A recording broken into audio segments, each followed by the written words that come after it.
On a repair bench in Portland, a worn Leatherman can tell the company when it was made, before anyone asks who bought it first. The date code is stamped inside the handle.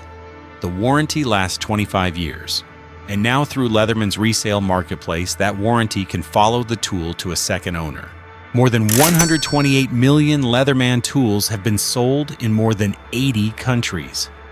They have gone into garages, field kits, military packs, and repair drawers where something breaks before the right toolbox is nearby. But the promise printed with the tool depends on something less visible. A repair department has to remain open. Workers have to know the parts. A factory has to keep making the object closely enough that old tools can still come back and be understood. This is not only the story of a rejected invention. It is the story of a small tool, a long warranty, and the Portland operation built to keep answering for both. In 1975, the first version of the problem was not inside a factory. It was inside a used Fiat 600 bought in the Netherlands for $300. Tim Leatherman was 26 years old. He had a mechanical engineering degree from Oregon State. His wife Chow Leatherman was traveling with him as they tried to cross Europe, North Africa, and parts of the Middle East on a budget that left very little room for failure. The Fiat gave them failure anyway. Over 10 months, the car stopped often enough that the road became its own kind of workshop. A hose would split. A fitting would loosen. A small part would rattle free inside a machine that had to keep moving because the people inside it did not have many other options. Tim had a folding knife in his pocket. It could cut food. It could scrape. It could pry at things that were not built to be pried. For travel, it was useful. For repair, it was incomplete. What he kept needing was not another blade. He needed pliers. A pair small enough to carry, strong enough to grip metal, and close enough to the body that it would be there when the proper toolbox was somewhere else. That difference matters. The idea did not start as a product category. It started as a hand reaching for a tool that was not there. On the road, Tim began sketching a pocket tool built around folding pliers. The knife would not be the center. The pliers would. Everything else would have to fold around that decision. Back in Portland, the sketch followed him into a borrowed garage. Tim told Chow the prototype might take about a month. The work took 3 years. Chow worked while the experiment kept stretching. She helped support Vietnamese refugees through resettlement programs, and at home the bills still had to be paid in ordinary ways. Rent did not wait for a prototype. Food did not wait for a patent. From the outside, the garage work looked mechanical. Scrap metal, hinges, files, plier jaws. Inside the household, it was also a trade of time. Hours of labor in one part of Portland gave Tim more hours in another working through the shape of a tool that still had no buyer. He used scrap metal. He tested hinge tension.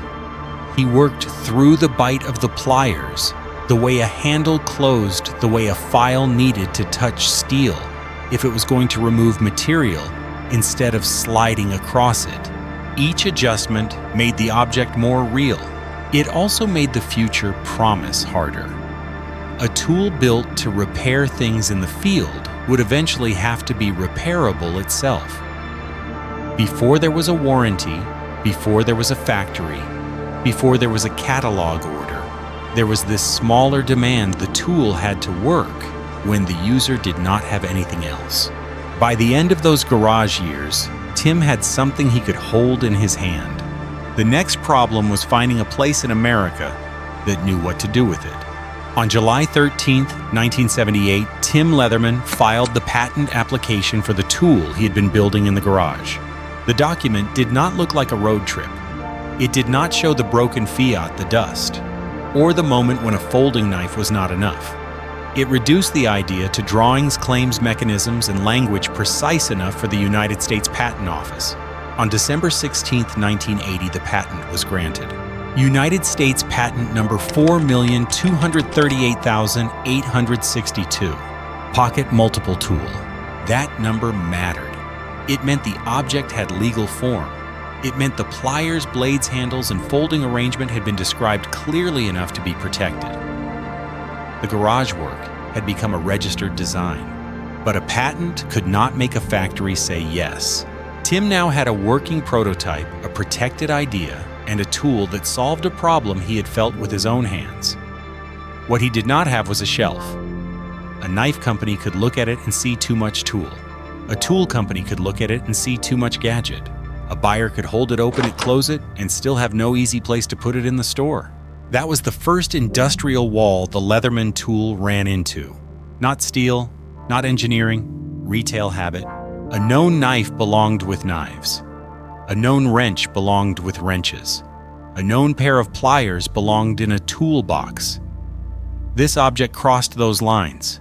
It folded like a pocket knife, worked around pliers, and carried screwdrivers, a file wire cutters, and other functions inside the handles. To a person with a broken car, that combination made sense. To a purchasing department, it created risk.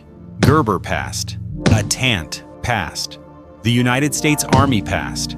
Each one had a practical reason. A knife company had existing knife customers. A phone company had technicians, but also procurement rules. The Army had field needs, but field needs alone do not create an approved item. The tool kept landing between categories. That is why the rejection letters matter less as personal drama and more as business evidence. They show a product that was real before the sales path around it was ready. They show the gap between a user problem and a buyer decision. One letter even came back with Steve Berliner's name spelled incorrectly. The mistake was small. The meaning was larger. To the companies receiving the pitch, this was not yet a product they had to understand closely. For Tim, the pressure was practical. Every month without a manufacturer meant more time spent carrying a prototype that could not yet become inventory. Every meeting that ended without an order left the tool where it had started useful in the hand difficult on paper. The problem was no longer whether the tool could be built. The problem was whether American business had a doorway wide enough for it to enter. Steve Berliner did not arrive with a speech about belief. He arrived with a price problem. Tim had been trying to sell the tool at a wholesale price of $40. For a buyer looking at an unproven object, that number made the decision harder. A catalog page has limited space. A retailer has limited patience. A new product without a clear category has to earn its risk quickly. Berliner understood metalworking. His father owned Simplicity Tool Company in Portland. He also understood that the tool did not need to convince every knife company in America. It needed to reach people who already carried gear because the work, or the trip, might turn on a small repair. The price had to move. $40 became $20. That was not just a smaller number on a sheet. It changed the type of buyer who could take the chance. A $20 wholesale tool could fit more naturally inside an outdoor catalog where customers were already buying objects for hunting, camping, field work, and travel. They did not need an aisle label first. They needed an answer to a situation they recognized. On July 5, 1983, Leatherman Tool Group Incorporated was formed in Portland, Oregon. Berliner helped manage the business. Simplicity Tool Company handled early production on a subcontract basis. The invention had finally found something more useful than approval from a large manufacturer. It found a route. Cabela's, the Nebraska Outdoor Catalog Company, placed an order for 500 units. Early Winters, a Seattle gear catalog, placed another order for its holiday issue. The first pocket survival tools shipped just before Christmas in 1983. Then the numbers changed. In the first week of January 1984, Early Winters doubled its order. A week later, it ordered again. 2 weeks after that, another 1,000 tools. Tim's goal for the SNC bench for the year had been 4,000 units. By the end of 1984, Leatherman had shipped nearly 30,000. That was the midpoint of the story. Not because everyone suddenly understood the invention, not because the old categories disappeared. The turning point came when the tool reached the customer through a channel built for people who expected equipment to solve problems away from home. The catalog did what the shelf had not done. It let the tool be judged by the situation it answered, not by the category it failed to fit. By 1993, Leatherman was selling more than 1 million tools a year.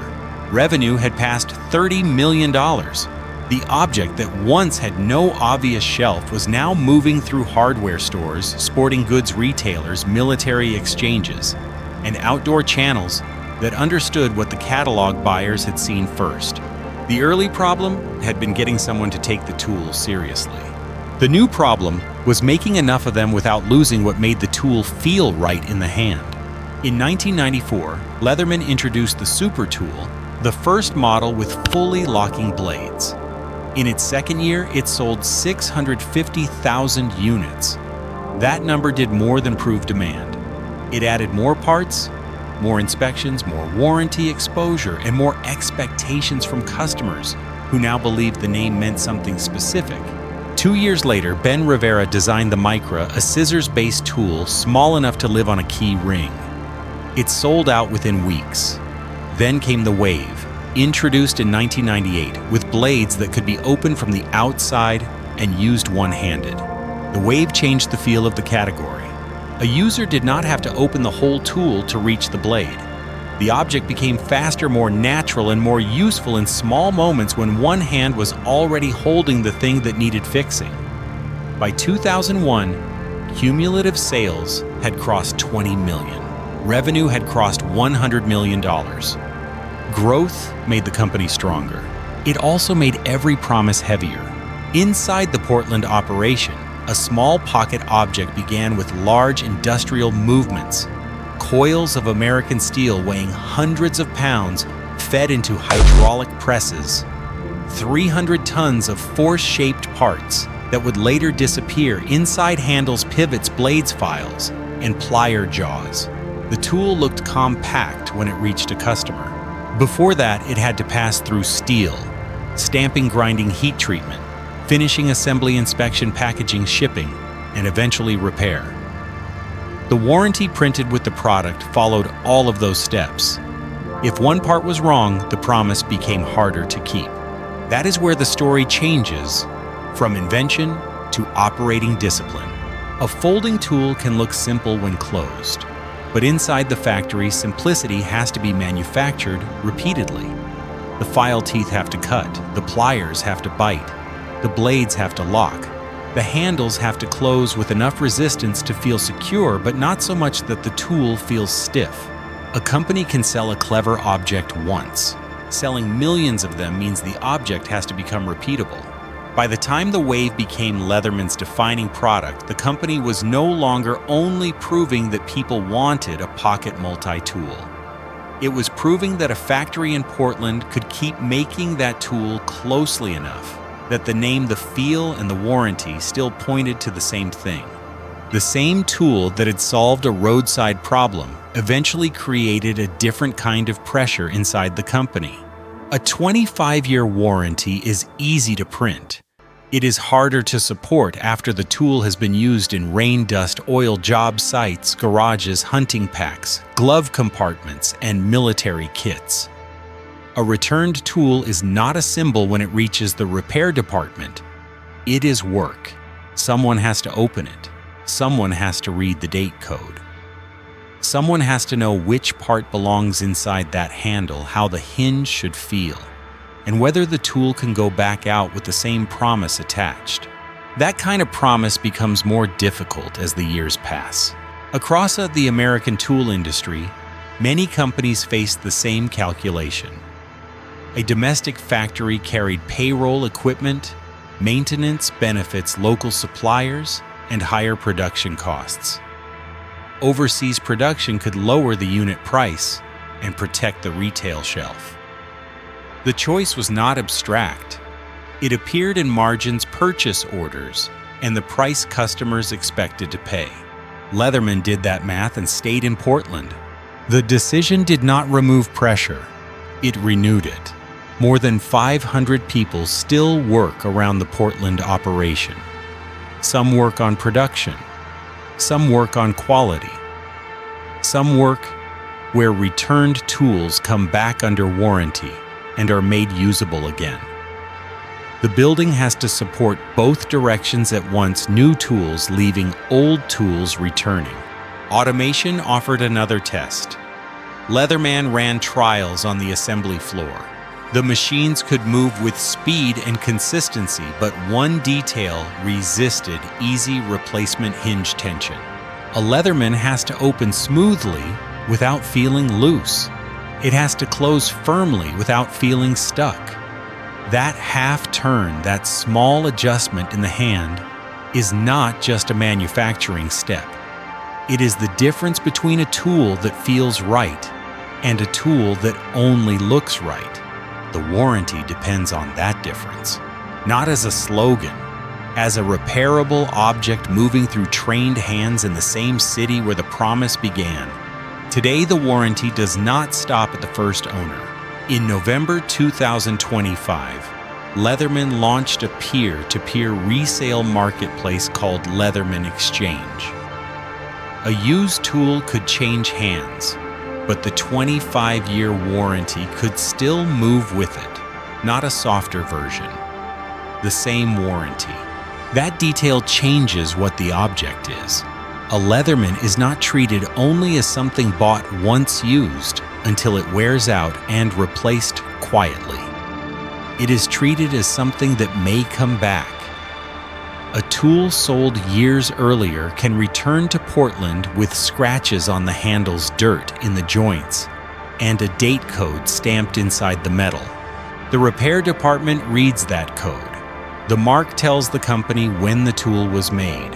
It connects the worn object on the bench to the people, parts, records, and factory decisions that still have to answer for it. That is the part of the story the first rejection letters could not measure. They could judge whether a new product fit a known category. They could decide whether a folding plier tool belonged with knives, tools, outdoor gear, or something else entirely. What they could not see was the long chain that would form after the first customer used it, kept it, broke it, sent it back, and expected the promise to still be there. The return tool lies open on the bench. The date code remains inside the handle.